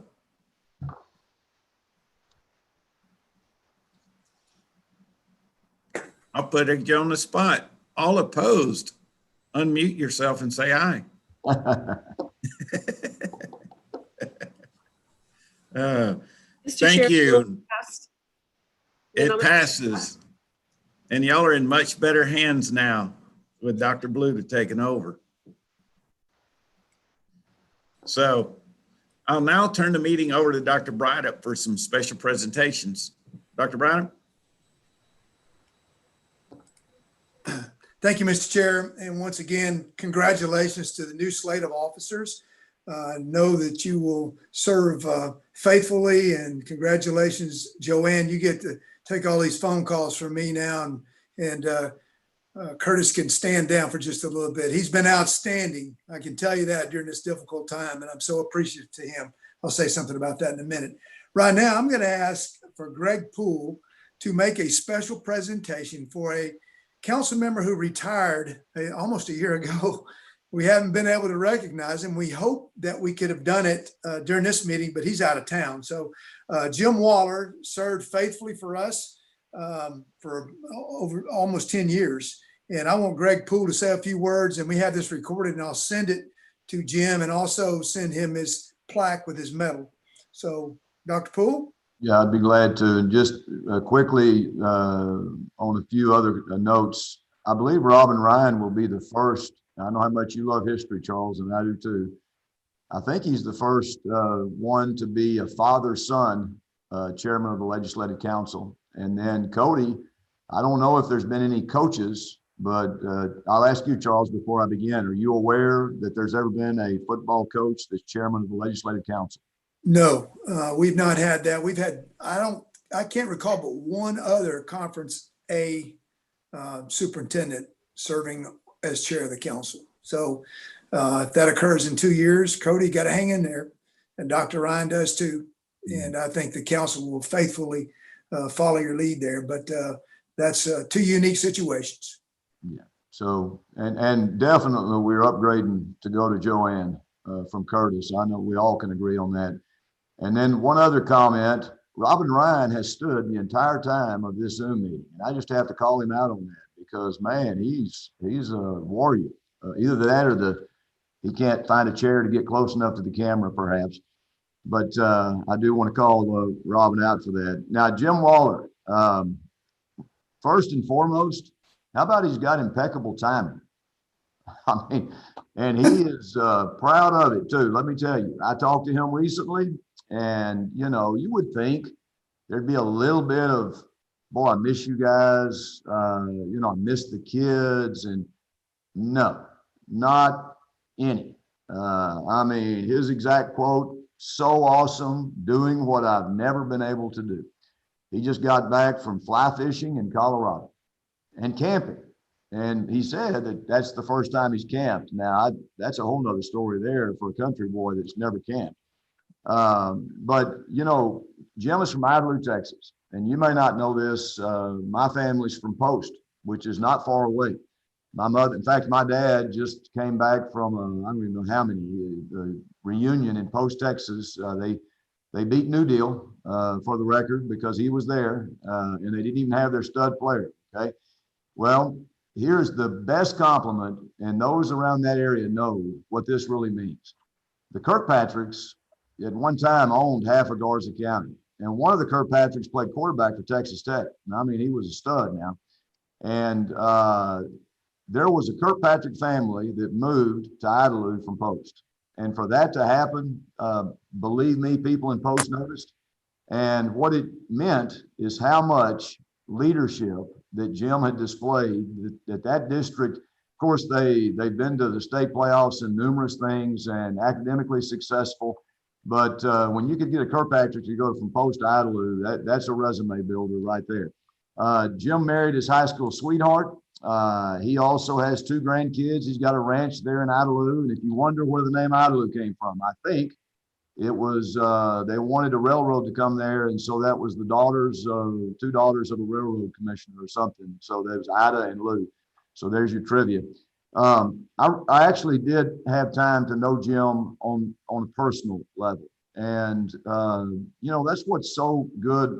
And I do look forward to post Zoom because, yeah, it's nice to not have to travel, etc. But I enjoy the camaraderie. I mean, I truly do. Boy, it's good to get away from the office.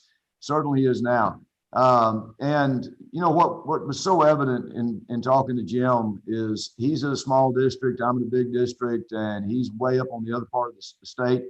And yet good leadership is evident in every single part of the state. And he's just a good person. He married up. So this is recorded. I want that clear. I said he married his high school sweetheart, but he absolutely married up.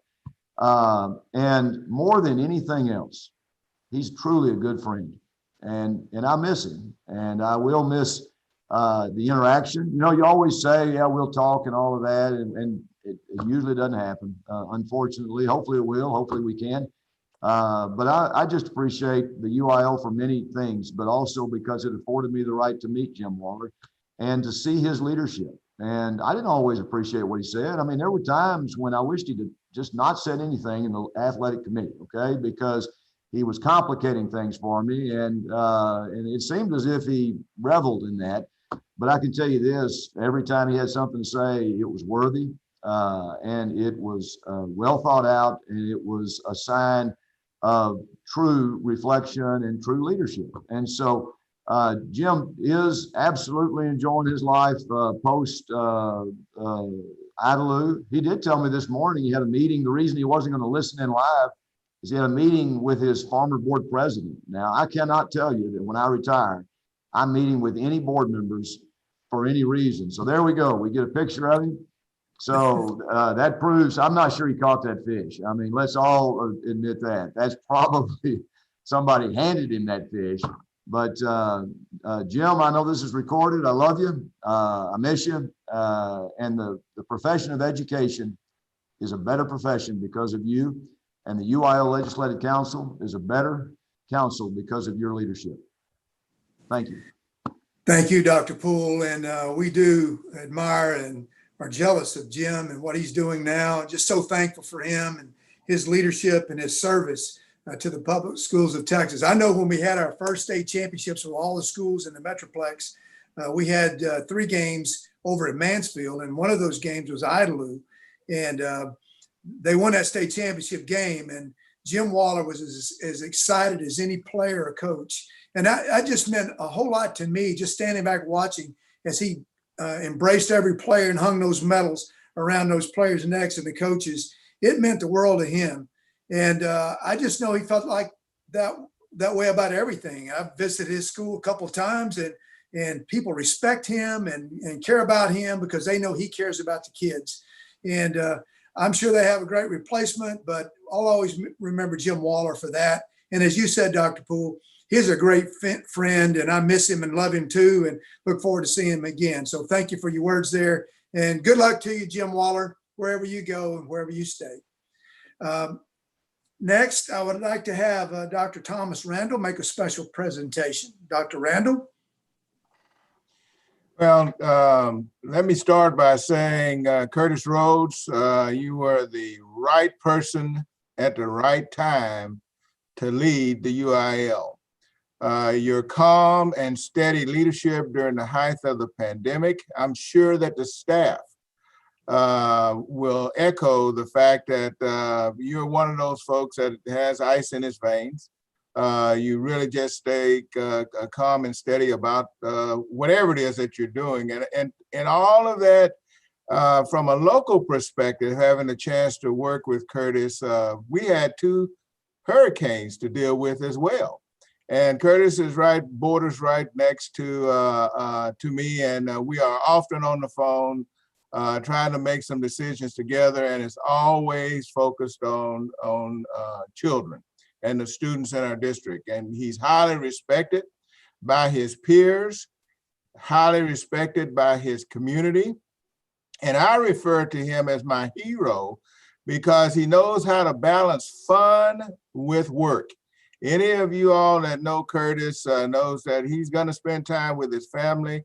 His son has raised a lot of show animals, and Curtis is right there working with him. Most of you know that he is a rodeo competitor. I still can't see how in the world he does it. But I have often had to work really, really hard at trying to balance the fun and work, and Curtis does that very well. And Curtis, we want to take this opportunity to thank you for your leadership. Thank you for always trying to make sure that you did things in a professional manner. And I know that during this time, you were the right person at the right time to lead UIL. Thank you, Dr. Randall. And I'm just going to add my 2 cents worth in. And you said it right, Dr. Randall. He does have ice in his veins. You never see him ruffled. And I appreciate you saying that, because you've worked with him more closely than I have, being a neighboring school district. You've witnessed what I witnessed. His people do respect him. And I've made presentations over there, a couple of awards, and his students hold him in deep respect. You can tell when you walk into a school whether they really love the school or they don't. And at Needville ISD, man, their properties are clean. They're taken care of. The students have great respect for the authority. And I can just see when you go in, you're addressing a group of students and they're sitting up in their chair. They're not slouched down. They're paying attention to what the superintendent's saying and what he's doing. That told me a whole lot about our chairman. And the thing that is lost in translation, I don't know everything about his family, but I do know he has a son serving in the Marines. I think that's outstanding. And you can see why. He got a dad like Curtis, who's fit and runs 5 miles every day. He's got a daughter that also has been a teacher in South Korea. Now that's 2 young people who are giving back to the world. And I'm very proud to hear that about Curtis's family. He is a true leader, and he does know how to have a good time. And I think sometimes we take ourselves way too seriously. And I'm glad that we have someone who enjoys life and enjoys the liberty of living in a free country where he can enjoy himself. So thank you, Curtis, for taking my numerous phone calls and requests. And you always answered. I never remember ever getting a voicemail response from you. You always picked up, even though I'm calling you at bad times. You always responded. And thank you for chairing during the most difficult time in the history of our organization. This pandemic tops all. And my recollection of legislative council meetings, 1918, we didn't have a council meeting. So we don't know how they would have responded, because the council wasn't formed until 1940. So thank you very much for your service. I have a special obelisk that I'll ship to you, because you deserve that. Wish I could give it to you in person, but I look forward to that time we can get back together and I can do that in person.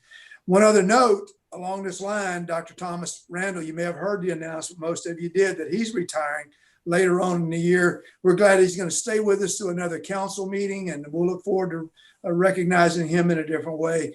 What great leaders we've had. Curtis Rhodes, Thomas Randall, Greg Poole, Jim Waller, Mark Henry have served as chair of the council. It's a wonderful celebration of your careers, and we're thankful at the UIL to have such fine people in charge of our organization. I'll turn it back over to you, Mr. Chairman. Thank you, sir. And thank you, Thomas, for those kind words. I think some people might question some of them. Fortunately, I come from good stock. My dad was, he was my mentor and my admiration. He spent 35 years in education, plus a couple of years in Korean conflict, but he was a 30-year school superintendent. And so I learned a lot from him. And now all the play, he didn't play as much as I play. But no, it really comes from that. And I got to give glory to my wife, or I should say my girlfriend for 39 years and wife for 31. So kind of like Jim Waller, we started dating in high school and made a long run of it and still running. So, and I do have 3 children. I got an Aggie daughter that's a teacher, diagnostician. I got a Longhorn daughter who's a teacher in South Korea. And then my son's a proud Marine out in California right now. So looking forward to it. And that's all I'll say about myself, except come to Needville. We're the center of Texas in my world. All righty. Anything else? Are there any other announcements prior to the conclusion of this annual meeting? Yeah, I do want to say something. I thought Latanya gave the best prayer I've ever heard. So Latanya, that was impressive. And Mark Henry, if you didn't know it, I'm pretty sure also has been a superintendent, not a leader, but a superintendent for 30 years. Is that right, Mark? Yeah. So just a few That's comments. great. Awesome. Wonderful people. You know, I think there was a quote from Young Guns one time that said, if you get 3 or 4 good pals, then you've got yourself a tribe. And there ain't nothing stronger than a tribe. I'm proud to call all of you guys on the Legislative Council and UIL staff part of the tribe. Good luck to you. With any other comments, unless there's an objection, then the 80th annual meeting of the Legislative Council of the UIL is now adjourned. Good luck to everybody and God